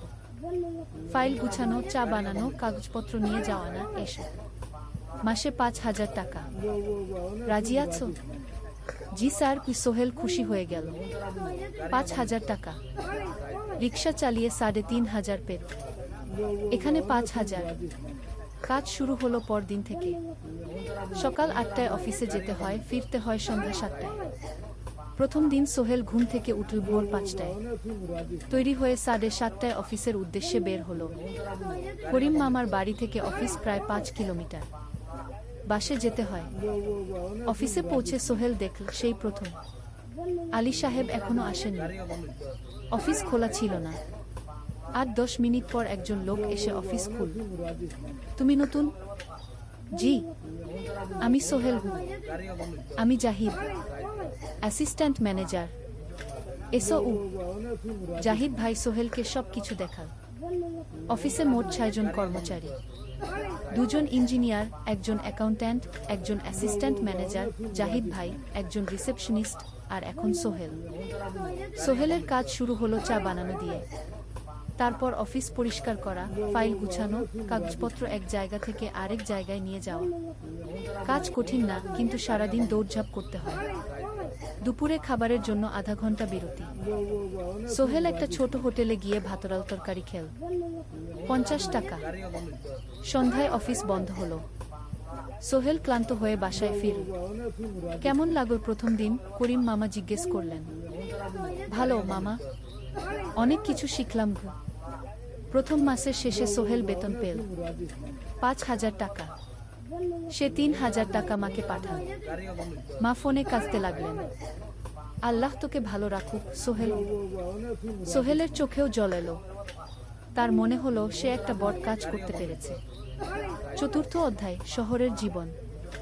3 মাস কেটে গেল। সোহেল এখন শহরের সাথে মিশে গেছে। প্রতিদিন অফিসে যাওয়া আসার পথে সে দেখে হাজারো মানুষের জীবন। কেউ সফল, কেউ ব্যর্থ, কিন্তু সবাই চলছে নিজের পথে। সোহেল অফিসের কাজের পাশাপাশি কম্পিউটার শেখার চেষ্টা করছে। অফিসে একটা কম্পিউটার আছে। যখন কেউ ব্যবহার করে না, তখন সোহেল একটু একটু শেখার চেষ্টা করে। জাহিদ ভাই তাকে সাহায্য করেন। সোহেল, তুমি যদি কম্পিউটার ভালোভাবে শিখতে পারো, তাহলে তোমার ভবিষ্যৎ উজ্জ্বল। জাহিদ ভাই একদিন বললেন। কিভাবে শিখব ভাই? ট্রেনিং সেন্টারে যাও। সন্ধ্যায় ক্লাস আছে। মাসে 2,000 টাকা লাগবে কি? সোহেল ভাবল, 2000 টাকা অনেক, কিন্তু এটা বিনিয়োগ, ভবিষ্যতের জন্য। সে একটা ট্রেনিং সেন্টারে ভর্তি হলো। সপ্তাহে 3 দিন, সন্ধ্যা 7:30 থেকে রাত 9টা পর্যন্ত ক্লাস। কম্পিউটারের বেসিক, নোজ board, Excel, power point, internet ব্যবহার। একদিন অফিস থেকে ফেরার সময় সোহেল একটা দোকানে চা খেতে গেল। দোকানের পাশেই একটা ছোট্ট মুদি দোকান। সেখানে একটা মেয়ে বসে আছে। বয়স হবে 20-এর কাছাকাছি। সাদাসিধে চেহারা, সাদা শাড়ি পরা, কিন্তু চোখে এক ধরনের দৃঢ়তা। ভাইজা, এক প্যাকেট বিস্কুট দেন কি? সোহেল বলল। মেয়েটা বিস্কুট দিল। 20 টাকা। সোহেল টাকা দিয়ে যাচ্ছিল, হঠাৎ মেয়েটা বলল, আপনি নতুন এসেছেন এই এলাকায়, তাই না? হ্যাঁ, 3 মাস হলো। কিভাবে বুঝলেন? আপনার চেহারা দেখেই বোঝা যায়। এখনো গ্রামের ছোঁয়া আছে। আর আপনি প্রতিদিন এই পথ দিয়ে যান। দেখেছি কি? মেয়েটা হাসল। সোহেলও হেসে ফেলল। আপনি খুব পর্যবেক্ষক মনে হচ্ছে কি? জীবনে অনেক কিছু দেখেছি, তাই মানুষকে চিনতে শিখেছি। আপনার নাম? মিনা। এই দোকান আমার বাবার। উনি অসুস্থ, তাই আমি দেখছি। সেদিন থেকে সোহেল প্রায় সেই দোকানে যেতে শুরু করল। মিনার সাথে গল্প করত। ধীরে ধীরে তাদের মধ্যে একটা বন্ধুত্ব তৈরি হলো। মিনাও তার জীবনের গল্প বলল। মিনার মা মারা গেছেন যখন সে মাত্র 7 বছরের। বাবা আব্দুল হামিদ একা হাতে মিনাকে বড় করেছেন। মুদি দোকান দিয়ে সংসার চালান। মিনা কলেজে পড়ে, অনার্স 2nd ইয়ার। সকালে কলেজে যায়, দুপুরে ফিরে এসে দোকান সামলায়। বাবার হার্টের সমস্যা আছে, তাই ভারী কাজ করতে পারেন না। তোমার স্বপ্ন কি? একদিন সোহেল জিজ্ঞেস করল। গ্রাজুয়েশন শেষ করে একটা ভালো চাকরি করব, তারপর বাবাকে ভালো চিকিৎসা করা। তুমি? আমিও চাকরি করে পরিবারকে ভালোভাবে দেখভাল করতে চাই। মা আর বোনকে নিয়ে শহরে আনব একদিন। দুজনেই নিজেদের স্বপ্নের কথা বলতে গিয়ে বুঝল তাদের স্বপ্ন অনেকটা একই রকম। 5ম অধ্যায়, বিপদ। 6 মাস কেটে গেল। সোহেল এখন আলী সাহেবের খুব প্রিয় কর্মচারী। সে শুধু চা বিস্কুট দেওয়ার কাজই করে না, এখন কম্পিউটারেও কিছু কাজ শিখেছে। ছোটখাটো টাইপিং, ডেটা এন্ট্রি এসব করতে পারে। আলী সাহেব খুশি হয়ে তার বেতন বাড়িয়ে 8000 টাকা করে দিয়েছে। একদিন রাতে সোহেল অফিস থেকে ফিরছিল। সেদিন একটু দেরি হয়ে গেছে। রাত প্রায় 9টা। সাধারণত সোহেল সন্ধ্যা 7:30টায় ফিরে, কিন্তু সেদিন অফিসে একটা জরুরি কাজ ছিল। বাস থেকে নেমে সোহেল বাড়ির দিকে হাঁটছিল। হঠাৎ একটা অন্ধকার গলিতে 3 জন লোক তাকে ঘিরে ধরল। তাদের চেহারা দেখেই বোঝা যাচ্ছিল ভালো উদ্দেশ্য নিয়ে আসেনি। টাকা দে, তাড়াতাড়ি, একজন বলল। তার হাতে একটা ছুরি। সোহেল ভয় পেয়ে গেল। ভাই, আমার কাছে খুব কম টাকা আছে। কি যা আছে দে, তাড়াতাড়ি করো। সোহেল কাঁপতে কাঁপতে তার পকেট থেকে 5 টাকা বের করে দিল। এই টাকা দিয়ে সে বাজার করবে ভেবেছিল, কিন্তু ছিনতাইকারীরা সন্তুষ্ট হলো না। শুধু 5 টাকা? তোর ব্যাগে কি আছে? তারা সোহেলের ব্যাগ কেড়ে নিল। ব্যাগে ছিল তার মোবাইল, কম্পিউটার ট্রেনিং সেন্টারের সার্টিফিকেট আর কিছু গুরুত্বপূর্ণ কাগজপত্র। না ভাই, ব্যাগটা ফেরত দেন। ওতে আমার জরুরি জিনিস আছে। মোবাইল নিয়ে নেন, কিন্তু ব্যাগটা দেন। কিন্তু ওরা শুনল না। একজন সোহেলকে জোরে ধাক্কা দিল। সোহেল পড়ে গেল। মাথা রাস্তার কংক্রিটে ধাক্কা লেগে গেল। রক্ত বের হলো। 3 জন দৌড়ে পালিয়ে গেল। কিছুক্ষণ সোহেল অজ্ঞান হয়ে পড়ে রইল। তারপর ধীরে ধীরে জ্ঞান ফিরল। মাথায় প্রচণ্ড ব্যথা। সে উঠে দাঁড়ানোর চেষ্টা করল, কিন্তু মাথা ঘুরছিল। কোনোমতে একটা দেয়াল ধরে দাঁড়াল। একজন পথচারী তাকে দেখে থামল। কি হয়েছে ভাই? ছিনতাই হয়েছে কি? এসো, আমি তোমাকে হাসপাতালে নিয়ে যাই। কিন্তু সোহেল রাজি হলো না। না, ঠিক আছে, বাড়ি যেতে পারবো। সে কোনোমতে করিম মামার বাড়িতে পৌঁছাল। দরজা খুলেই সালমা আপা চিৎকার করে উঠলেন। ও আল্লাহ, কি হয়েছে? করিম মামা দৌড়ে এলেন। সোহেলকে ভেতরে নিয়ে গেলেন। তার মাথায় জল ঢেলে রক্ত পরিষ্কার করলেন। ক্ষতটা বেশ গভীর। হাসপাতালে যেতে হবে কি? করিম মামা বললেন। তারা একটা অটোরিকশা নিয়ে নিকটস্থ হাসপাতালে গেলেন। ডাক্তার সোহেলের মাথায় 3টা সেলাই দিলেন। বলল, 1 সপ্তাহ বিশ্রাম নিতে হবে, কোনো ভারী কাজ করা যাবে না। হাসপাতাল থেকে ফিরে সোহেল শুয়ে রইল। তার মনে হচ্ছিল সবকিছু শেষ হয়ে গেছে। মোবাইল চলে গেছে, গুরুত্বপূর্ণ কাগজপত্র চলে গেছে। এখন 1 সপ্তাহ অফিস করতে পারবে না। পরদিন সকালে করিম মামা আলী সাহেবকে ফোন করে সব জানালেন। আলী সাহেব বললেন, ঠিক আছে, সোহেল ভালো হয়ে এলে আসবে, চিন্তার কিছু নেই। মিনা যখন এই খবর শুনল, সে সন্ধ্যায় সোহেলকে দেখতে এলো করিম মামার বাড়িতে। সাথে এনেছিল কিছু ফল। কি হয়েছিল? মিনা চিন্তিত গলায় জিজ্ঞেস করল। সোহেল সব বলল। মিনা রেগে গেল। এই শহরে এখন অনেক অপরাধ বেড়ে গেছে, পুলিশ কিছু করে না।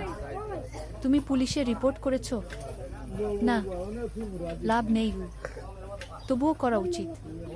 তোমার মোবাইলটা হয়তো খুঁজে পাওয়া যাবে কি? করিম মামা সোহেলকে নিয়ে পুলিশ স্টেশনে গেলেন, জেনারেল ডায়েরি করলেন। কিন্তু পুলিশ খুব একটা আশা দিল না। দেখি কিছু করা যায় কিনা। সোহেল বুঝল মোবাইল আর ফিরবে না। সেই 1 সপ্তাহ সোহেলের জীবনের সবচেয়ে কঠিন সময় ছিল। সে শুধু শারীরিকভাবে ক্ষতিগ্রস্ত হয়নি, মানসিকভাবেও ভেঙে পড়েছিল। প্রতিরাতে দুঃস্বপ্ন দেখত। সেই 3 জন ছিনতাইকারীর মুখ ভুলতে পারছিল না। মিনা প্রায় প্রতিদিন আসত, তাকে সাহস দিত। তুমি হাল ছেড়ো না সোহেল, জীবনে এরকম খারাপ সময় আসে, কিন্তু এটা কাটিয়ে ওঠাই হলো আসল বীরত্ব। সোহেলের মা গ্রাম থেকে ফোন করতেন, করিম মামার মোবাইল থেকে। তুই ভালো আছিস তো? সোহেল মাকে সব সত্যি বলেনি, শুধু বলেছে, হ্যাঁ মা, ভালো আছি, একটু জ্বর হয়েছিল, এখন ভালো। 1 সপ্তাহ পর সোহেল আবার অফিসে গেল। আলী সাহেব তাকে দেখে খুশি হলেন। কেমন আছো? ভালো আছি স্যার। ঠিক আছে, তবে প্রথম কয়েকদিন হালকা কাজ করবে। সোহেল আবার কাজে মন দিল। কিন্তু একটা জিনিস তাকে খুব কষ্ট দিচ্ছিল, তার মোবাইল নেই। মায়ের সাথে কথা বলতে পারছে না নিয়মিত। করিম মামার মোবাইল চাইতে সংকোচ লাগে। একদিন জাহিদ ভাই তাকে ডাকলেন। সোহেল, আমার একটা পুরনো মোবাইল আছে, তুমি ব্যবহার করো? না ভাই, আমি। নাও, আমার কাজে লাগছে না, তুমি রাখো। সোহেল কৃতজ্ঞতায় প্রায় কেঁদে ফেল। ধন্যবাদ ভাই। মোবাইল পেয়ে সোহেল প্রথমেই মাকে ফোন করল। মা খুব খুশি হলেন। এতদিন ফোন করিসনি কেন? মা, মোবাইলটা নষ্ট হয়ে গিয়েছিল, নতুন নিয়েছি। মায়ের গলায় স্বস্তি ফুটে উঠল। 6ষ্ঠ অধ্যায়, নতুন সুযোগ। আরো 3 মাস কেটে গেল। সোহেল পুরোপুরি সুস্থ হয়ে গেছে। তার জীবন আবার স্বাভাবিক হয়ে এসেছে। সে এখন কম্পিউটার ট্রেনিং শেষ করেছে, সার্টিফিকেট পেয়েছে। কিন্তু একটা ঘটনা তার জীবনে বড় পরিবর্তন নিয়ে এলো। একদিন সকালে আলী সাহেব তাকে ডাকলেন। সোহেল, বসো। সোহেল বসো। মনে একটু ভয় লাগছিল। আলী সাহেব কি তাকে বকবেন? সোহেল, তুমি তো এখন কম্পিউটার চালাতে পারো? জি স্যার, একটু একটু শিখেছি। ভালো, আমি তোমার কাজ দেখছি, তুমি খুব পরিশ্রমী আর সৎ। আমাদের কোম্পানিতে এরকম মানুষের দরকার। সোহেল কিছু বুঝতে পারছিল না। আমি তোমাকে একটা সুযোগ দিতে চাই। আমাদের কোম্পানি একটা ট্রেনিং প্রোগ্রাম চালু করছে নতুন কর্মচারীদের জন্য।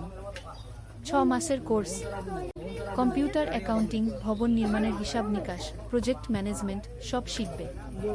কোম্পানি সব খরচ দেবে। ট্রেনিংয়ের সময় তোমার বেতনও চলবে। রাজি আছো? সোহেল বিশ্বাস করতে পারছিল না। স্যার, সত্যি আমাকে এত বড় সুযোগ দিচ্ছেন? হ্যাঁ, তুমি ভালো ছেলে, পরিশ্রমী। আমি তোমাকে এগিয়ে দিতে চাই। ভবিষ্যতে তুমি এই কোম্পানির একজন গুরুত্বপূর্ণ কর্মচারী হবে। সোহেল কৃতজ্ঞতায় প্রায় কেঁদে ফেল। ধন্যবাদ স্যার, আমি কঠোর পরিশ্রম করব। আমি জানি। সেদিন সন্ধ্যায় সোহেল মিনার দোকানে গেল। মিনাকে খবরটা দিল। মিনা খুব খুশি হলো। তার চোখে জল এসে গেল।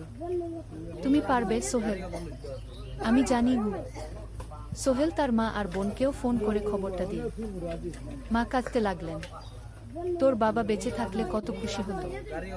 ট্রেনিং শুরু হলো পরের মাস থেকে। প্রতিদিন সকালে 3 ঘন্টা ক্লাস, তারপর বাকি সময় অফিসের কাজ। ক্লাসে 5 জন নতুন কর্মচারী, সবাই তরুণ, উৎসাহী। শিক্ষক ছিলেন একজন অভিজ্ঞ ইঞ্জিনিয়ার, নাম রহিম স্যার। তিনি খুব ভালোভাবে সব কিছু বুঝাতেন। কম্পিউটার, অ্যাকাউন্টিং, এক্সেলের জটিল ক্যালকুলেশন, প্রজেক্টের বাজেট তৈরি, সময় ব্যবস্থাপনা, সব। সোহেল পুরো মনোযোগ দিয়ে শিখতে লাগল। সন্ধ্যায় বাড়ি ফিরে প্র্যাকটিস করত। করিম মামার ছেলের কাছ থেকে একটা ল্যাপটপ ধার নিত কখনো কখনো। 6 মাস পরে ট্রেনিং শেষ হলো, সবাই সার্টিফিকেট পেল। আলী সাহেব একটা অনুষ্ঠান করলেন। সোহেল সেরা পারফর্মার হিসেবে একটা বিশেষ পুরস্কার পেল, 5,000 টাকা বোনাস। আলী সাহেব ঘোষণা করলেন, সোহেল, আজ থেকে তুমি আমাদের জুনিয়র অ্যাকাউন্ট অ্যাসিস্ট্যান্ট। তোমার বেতন 15,000 টাকা। সোহেল অবাক হয়ে গেল।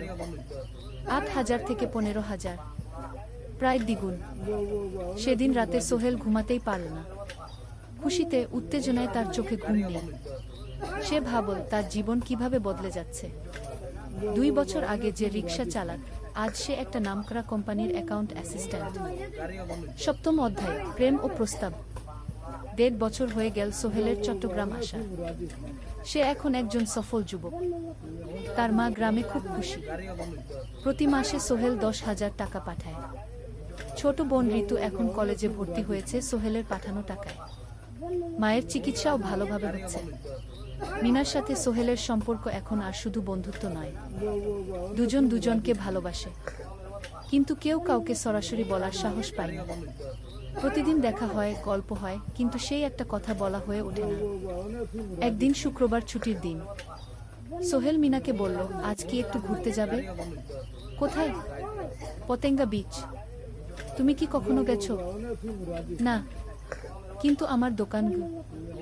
শুক্রবার, তোমার বাবা সামলাবে। মিনা রাজি হয়ে গেল। দুপুরে দুজনে বাস নিয়ে পতেঙ্গা গেল। সমুদ্র দেখে মিনা অবাক হয়ে গেল। কি সুন্দর। দুজনে বালিতে বস, ঢেউয়ের শব্দ শুনতে শুনতে গল্প করছিল। হঠাৎ সোহেল বলল, মিনা, তোমার সাথে কিছু বলার ছিল। বলো। সোহেল একটা লম্বা শ্বাস নিল। তুমি জানো আমি তোমাকে ভালোবাসি। মিনা হাসল, তার চোখ ভিজে গেল। জানি, আমিও তোমাকে ভালোবাসি সোহেল। সোহেল অবাক হয়ে গেল। সত্যি? হ্যাঁ, অনেকদিন ধরেই জানি। তুমি আমার জীবনে এসে সব কিছু বদলে দিয়েছ। তোমার সাথে থাকলে আমার মনে হয় আমি যে কোনো কিছু করতে পারব। দুজনে কিছুক্ষণ চুপ করে বসে রইল। সমুদ্রের ঢেউ এসে পায়ে লাগছিল। সূর্য পশ্চিমে ঢলে পড়ছে। আকাশ লাল কুমড়া হয়ে গেছে। কিন্তু আমার বাবার সাথে কথা বলতে হবে কি? মিনা বলল। আমি তৈরি। যখন বলবে তখন বলবো। পরের সপ্তাহে সোহেল মিনার বাবার সাথে কথা বলল। আব্দুল হামিদ সাহেব প্রথমে একটু দ্বিধা করলেন। তুমি কোনো পরিবারের ছেলে? তোমার বাবা কি করতেন? সোহেল সব সত্যি বলল। তার বাবা ছিলেন স্কুল শিক্ষক, মারা গেছেন 10 বছর আগে। মা গ্রামে থাকেন, ছোট বোন কলেজে পড়ে। তুমি নিজে কি করো? আমি আলামিন কনস্ট্রাকশন কোম্পানিতে জুনিয়র অ্যাকাউন্ট অ্যাসিস্ট্যান্ট। মাসে 15,000 টাকা বেতন। আব্দুল হামিদ সাহেব ভাবলেন। তারপর বললেন, দেখো মিনা আমার একমাত্র সন্তান। তার মা নেই। আমি একা তাকে বড় করেছি। আমি চাই মিনা একজন ভালো ছেলের সাথে বিয়ে হোক। তুমি দেখতে ভালো ছেলে মনে হচ্ছে, কিন্তু আমাকে তোমার মায়ের সাথে দেখা করতে হবে। তোমার পরিবারকে জানতে হবে। জি আঙ্কেল, আমি ব্যবস্থা করছি। সোহেল খুশিতে আটখানা। সে সেদিন রাতেই তার মাকে ফোন করল। মাকে সব বলল। মা প্রথমে অবাক হলেন, তারপর খুশি হলেন। মিনা মেয়েটা কেমন? খুব ভালো মা, তুমি দেখলে পছন্দ করবে। কি ঠিক আছে, আমি আর ঋতু আসছি চট্টগ্রাম। 2 সপ্তাহ পর সোহেলের মা আর বোন চট্টগ্রাম এলো। সোহেল তাদের নিয়ে মিনার বাড়িতে গেল। 2 পরিবার একসাথে বসল। মিনার বাবা সোহেলের মাকে দেখে খুশি হলেন। সোহেলের মা সহজ সরল ভদ্রমহিলা। আপনার ছেলে খুব ভালো। মিনা তাকে পছন্দ করে। আমিও রাজি গো, আব্দুল হামিদ সাহেব বললেন। আমার সোহেল সৎ ছেলে, মিনাকে খুব ভালোবাসে। আমি জানি ও মিনাকে সুখে রাখবে। কি সোহেলের মা বললেন। বিয়ের তারিখ ঠিক হলো 3 মাস পর। এই 3 মাসে সোহেল যথেষ্ট টাকা জমাবে। বিয়ে হবে সাদামাটা কিন্তু সুন্দর। 8ম অধ্যায়, নতুন পথ। 3 মাস কেটে গেল দ্রুত। সোহেল প্রতিদিন কঠোর পরিশ্রম করছিল। অফিসে তার কাজের প্রশংসা হচ্ছে। আলী সাহেব তাকে এখন ছোটখাটো প্রজেক্টের হিসাব দেখতে দিচ্ছেন। সোহেল তার সঞ্চিত টাকা দিয়ে বিয়ের আয়োজন করল। বিয়ে হলো মিনার বাড়ির কাছের একটা কমিউনিটি সেন্টারে। খুব বেশি লোক আসেনি। 2 পরিবারের আত্মীয় স্বজন আর অফিসের কয়েকজন সহকর্মী। কিন্তু অনুষ্ঠান ছিল খুব সুন্দর। সোহেল যখন মিনাকে বিয়ের পোশাকে দেখল, তার মনে হলো পৃথিবীর সবচেয়ে সুন্দর মেয়ে সে। লাল শাড়ি পরা, মুখে হালকা মেকআপ, কিন্তু তার স্বাভাবিক সৌন্দর্য ছিল আসল। বিয়ের পর সোহেল একটা ছোট্ট ফ্ল্যাট ভাড়া নিল। 2 রুমের ফ্ল্যাট, মাসে ভাড়া 5,000 টাকা। মিনা এখনো তার পড়াশোনা চালিয়ে যাচ্ছে। আরও 1 বছর বাকি গ্রাজুয়েশন শেষ হতে। সোহেলের মা আর বোন গ্রামে ফিরে গেল। মা বলে গেলেন, সোহেল, মিনাকে ভালো রাখিস। মেয়েরা অনেক ত্যাগ করে সংসার করতে। জানি মা গু। নতুন জীবন শুরু হলো। সোহেল সকালে অফিসে যায়, সন্ধ্যায় ফেরে। মিনা সকালে কলেজে যায়, দুপুরে ফিরে রান্না করে, ঘর গোছায়। সন্ধ্যায় দুজনে একসাথে বসে পড়াশোনা করে, গল্প করে, টিভি দেখে। জীবন সুন্দর ছিল, কিন্তু চ্যালেঞ্জও ছিল। মাসিক খরচ, ভাড়া 5,000, বাজার 3,000, বিদ্যুৎ গ্যাস 1,000, মায়ের জন্য 5,000, মিনার কলেজের খরচ 1,200। মোট প্রায় 14,000 টাকা। বাঁচত মাত্র 1,000 খানেক। কিন্তু সোহেল হাল ছাড়ল না। সে সন্ধ্যায় একটা কম্পিউটার ট্রেনিং সেন্টারে পার্ট টাইম পড়ানো শুরু করল। সপ্তাহে 3 দিন 2 ঘন্টা করে। এতে মাসে আরও 3,000 টাকা আসতে লাগল। মিনাও বসে থাকল না। সে বাড়িতে বসে কয়েকজন স্কুলের ছাত্রছাত্রীকে টিউশন পড়াতে শুরু করল। মাসে 2,000 টাকা আয়। এভাবে কেটে গেল 6 মাস। দুজন মিলে পরিবার চালাচ্ছে, স্বপ্ন দেখছে। একদিন সোহেল বলল, মিনা, আমি একটা নতুন স্বপ্ন দেখছি গু। কি? আমি নিজে একটা ছোট্ট কনস্ট্রাকশন কোম্পানি খুলতে চাই। ছোট ছোট প্রজেক্ট নেব। বাড়ি মেরামত, ছোট বিল্ডিং বানানো, এসব। তোমার কি যথেষ্ট অভিজ্ঞতা আছে? আছে। আমি 2 বছর ধরে এই কাজের সাথে জড়িত। অনেক কিছু শিখেছি। আর আলী সাহেবও আমাকে সাহায্য করবেন। কিন্তু টাকা কোথায়? কোম্পানি খুলতে তো অনেক টাকা লাগবে। কি? আমি জমাচ্ছি। আরও 1 বছর কাজ করব, তারপর চেষ্টা করব। মিনা তাকে সমর্থন দিল। তুমি পারবে। তোমার মধ্যে সেই শক্তি আছে কি? 9ম অধ্যায়, চ্যালেঞ্জের সময়। কিন্তু ভাগ্য সবসময় অনুকূলে থাকে না।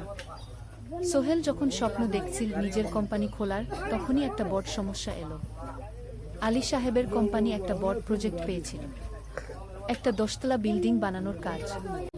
কিন্তু প্রজেক্টের প্রধান ইনভেস্টর হঠাৎ পালিয়ে গেল। তিনি কোম্পানির কাছ থেকে প্রায় 50 লাখ টাকা নিয়ে গেছেন, কিন্তু কাজ শেষ হয়নি।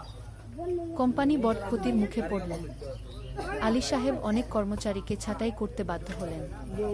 প্রায় 10 জনকে চাকরি থেকে বাদ দিলেন। বাকিদের বেতন কমাতে হলো। সোহেলকে আলী সাহেব ডেকে বললেন, সোহেল, আমি তোমাকে রাখতে চাই। তুমি বিশ্বস্ত কর্মচারী, কিন্তু তোমার বেতন কমাতে হবে। 15,000 থেকে 10,000। সোহেল মনে মনে চিন্তায় পড়ে গেল। 10,000 টাকায় সংসার চলবে কিভাবে? মায়ের খরচ, ভাড়া, বাজার সব মিলিয়ে তো 14,000 টাকা লাগে। কিন্তু সে কিছু বলল না। ঠিক আছে স্যার। বাড়ি ফিরে সোহেল মিনাকে সব বলল। মিনা চিন্তিত হয়ে গেল। এখন কি হবে? চিন্তা করো না, আমি পার্ট টাইম টিউশনির সময় বাড়াব। আর তুমিও বেশি করে টিউশন নাও। কিন্তু আমার তো পড়াশোনাও আছে গি। জানি, কিন্তু এখন এটাই করতে হবে গু। সোহেল সন্ধ্যায় আরও 2টো জায়গায় পার্ট টাইম কাজ খুঁজল। একটা দোকানের সন্ধ্যায় হিসাব দেখার কাজ পেল, মাসে 2,000 টাকা। আরেকটা জায়গায় সপ্তাহান্তে কম্পিউটার রিপেয়ারের কাজ পেল, মাসে 1,500 টাকা। মিনাও 3 জন নতুন স্টুডেন্ট নিল টিউশনে। তার আয় বাড়ল ২,০০০ থেকে ৩,৫০০-এ। কঠিন সময় ছিল। সোহেল সকাল ৮টায় অফিসে যেত, সন্ধ্যা ৬টায় ফিরত। তারপর একটু বিশ্রাম নিয়ে ৭:৩০টায় বের হতো পার্ট টাইম কাজে। রাত ১০টায় বাড়ি ফিরত। রবি সোমবার কম্পিউটার রিপেয়ারের কাজ। মিনাও সকালে কলেজে যেত, দুপুরে ফিরে রান্না করত, তারপর বিকেলে টিউশন পড়াত। রাতে খাওয়া দাওয়ার পর পড়াশোনা করত। দুজনেরই শরীর খারাপ হতে শুরু করল। সোহেল একদিন অফিসে অজ্ঞান হয়ে পড়ে গেল। ডাক্তার দেখাতে নিয়ে গেল। ডাক্তার বলল অতিরিক্ত পরিশ্রম, শরীরে পুষ্টির অভাব, ঠিকমতো খাচ্ছেন না মনে হচ্ছে কি। সত্যি কথা, খরচ বাঁচাতে সোহেল আর মিনা অনেক সময় কম খেত। মাংস মাছ কিনত সপ্তাহে একদিন, বাকি সময় শাকসবজি ডাল। মিনা সোহেলকে বলল, আর নয় সোহেল, তুমি এভাবে নিজেকে শেষ করে ফেলছ। আমার পড়াশোনা বন্ধ করে দিই, আমি ফুল টাইম চাকরি করি কি। না, সোহেল জোর দিয়ে বলল, তোমার পড়াশোনা বন্ধ হবে না, আরও মাত্র ৬ মাস বাকি, তুমি গ্রাজুয়েট হবেই। কিন্তু তুমি আমি ঠিক হয়ে যাব, চিন্তা করো না। কিন্তু পরিস্থিতি আরও খারাপ হলো যখন সোহেলের মায়ের অসুখ হলো, হার্টের সমস্যা। হাসপাতালে ভর্তি করতে হলো, খরচ ৫০,০০০ টাকা। সোহেলের হাতে এত টাকা কোথায়? সে করিম মামার কাছে ধার চাই। করিম মামা ২০,০০০ টাকা দিলেন, বাকি ৩০,০০০ টাকা সোহেল একটা এনজিও থেকে ঋণ নিল। সুদের হার মাসে ২%। মায়ের চিকিৎসা হলো, তিনি সুস্থ হয়ে গেলেন। কিন্তু সোহেল এখন ঋণের বোঝায় পড়ে গেল। প্রতি মাসে ৩,০০০ টাকা করে কিস্তি দিতে হবে। সেই রাতে সোহেল আর মিনা বিছানায় শুয়ে কথা বলছিল। সোহেল বলল, মিনা, আমি মনে হয় ভুল করেছি, শহরে এসে বিয়ে করে তোমাকে কষ্টে ফেলেছি। মিনা তার হাত ধরল। না সোহেল, তুমি ভুল করনি। জীবনে এরকম খারাপ সময় আসে, কিন্তু এটা কাটিয়ে ওঠাই হলো আসল শক্তি। আমরা একসাথে আছি, একসাথে থাকব, সবকিছু ঠিক হয়ে যাবে। মিনার কথায় সোহেল একটু সাহস পেল। হ্যাঁ, হাল ছাড়া যাবে না। ১০ম অধ্যায়, আলোর দিকে। ৩ মাস পরে পরিস্থিতি একটু ভালো হতে শুরু করল। আলী সাহেবের কোম্পানি একটা নতুন প্রজেক্ট পেল, একটা স্কুল বিল্ডিং বানানোর কাজ। কোম্পানি আবার স্থিতিশীল হতে শুরু করল। আলী সাহেব সোহেলকে ডেকে বললেন, সোহেল, আমি তোমার কঠোর পরিশ্রম দেখেছি, খারাপ সময়েও তুমি কোম্পানি ছেড়ে যাওনি, আমি কৃতজ্ঞ। আজ থেকে তোমার বেতন আবার ১৫,০০০ টাকা। সোহেল খুশি হয়ে গেল। ধন্যবাদ স্যার। মিনাও গ্রাজুয়েশন শেষ করল, ভালো ফলাফল করল, সে এখন চাকরি খুঁজছে। একদিন মিনা একটা প্রাইভেট স্কুলে শিক্ষিকার ইন্টারভিউ দিতে গেল। ইন্টারভিউ ভালো হলো, তাকে নিয়োগ দেওয়া হলো, বেতন ১২,০০০ টাকা। সেদিন সন্ধ্যায় দুজনে মিলে একটা ছোট্ট পার্টি করল। একটা বিরিয়ানি কিনো, কোমল পানীয় কিনো, দুজনে মিলে খেল। আমরা পেরেছি সোহেল, মিনা বলল। হ্যাঁ, আমরা পেরেছি গু। এখন দুজনের মিলিয়ে আয় ২৭,০০০ টাকা। খরচ চালানোর পর প্রায় ১০,০০০ টাকা বাঁচে।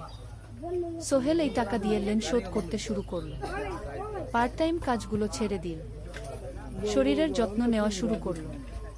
আরও ৬ মাস পরে সোহেলের কাছে একটা বড় সুযোগ এল। আলী সাহেব একদিন তাকে ডাকলেন। সোহেল, তুমি কি নিজের ব্যবসা করতে চাও? স্যার, আমি তোমাকে একটা ছোট্ট প্রজেক্ট দিতে চাই, একটা ৩ তলা বিল্ডিংয়ের কনস্ট্রাকশন। তুমি ম্যানেজ করবে, আমি শুধু সুপারভাইজ করব। লাভের ৫০% তোমার। সোহেল ভাবল, এটা একটা বড় সুযোগ, কিন্তু ঝুঁকিও আছে। যদি কাজটা ভালোভাবে না হয়? স্যার, আমি চেষ্টা করব, কিন্তু যদি ভুল হয়? ভুল হবে না, আমি তোমার উপর বিশ্বাস রাখছি, তুমি পারবে। সোহেল রাজি হয়ে গেল। এই প্রজেক্ট তার জীবনের টার্নিং পয়েন্ট হতে পারে। একাদশ অধ্যায়, স্বপ্ন পূরণের পথে। পরের ৬ মাস সোহেল খুব কঠোর পরিশ্রম করল। প্রজেক্টটা ম্যানেজ করা সহজ ছিল না। শ্রমিক নিয়োগ, ম্যাটেরিয়াল কেনা, কাজের তদারকি, সময়মতো কাজ শেষ করা, সব দায়িত্ব তার। প্রথম ২ মাস খুব চাপের মধ্যে গেল। একদিন একজন শ্রমিক কাজ করতে গিয়ে আহত হল। সোহেল তাকে হাসপাতালে নিয়ে গেল, তার চিকিৎসার খরচ দিল। এতে প্রজেক্টের বাজেট একটু বাড়ল, কিন্তু সোহেল জানত এটা করা দরকার। আরেকদিন ভুল ম্যাটেরিয়াল ডেলিভারি হলো। সোহেল সেগুলো ফেরত পাঠাল, সঠিক জিনিস আনাল। এতে 3 দিন দেরি হলো, কিন্তু কাজের মান ঠিক রইল। মিনা তাকে সবসময় সাপোর্ট করছিল। সে এখন চাকরিতে স্থিতিশীল। স্কুলের বাচ্চারা তাকে পছন্দ করে। প্রিন্সিপাল তার কাজে খুশি। প্রজেক্ট শেষ হলো 6 মাসে, সময়মতো, বাজেটের মধ্যে। বিল্ডিংয়ের মালিক খুব খুশি হলেন। তিনি আলী সাহেবকে ধন্যবাদ দিলেন।